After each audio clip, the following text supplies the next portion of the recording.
তানিশার মা চলে এসছে পিকনিকের সব অ্যারেঞ্জমেন্ট করে, যে ব্যাগ ভর্তি গিফট কিনে নিয়ে এসছে কালকের জন্য, সব প্যাকিং হবে। আবার কচুরি নিয়ে এসছে, এই যে আমরা খাচ্ছি। আর আমার মাকে দেখো ঠোঙা শুদ্ধ খাচ্ছে, ভর্তি না হলে আমার হয় না।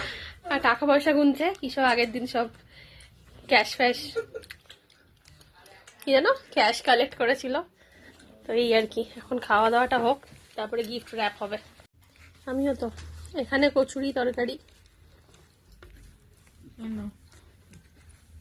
আমাদের বাড়িতে তো খাওয়া দাওয়া নেই, ও সব কিনে কাটে এনেছে। ভাবলো যদি এসে না খেতে পায়। না না, সেটার জন্য নয়। তাহলে কিসের জন্য?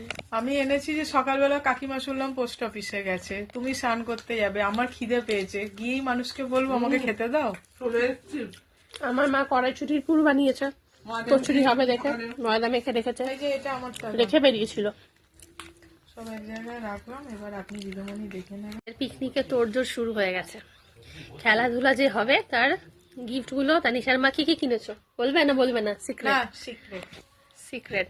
খুব ছোট ছোট গিফট, তাও গিফট ছোট হোক আর বড় হোক, গিফট আনন্দটাই আসল, আনন্দটাই আসল।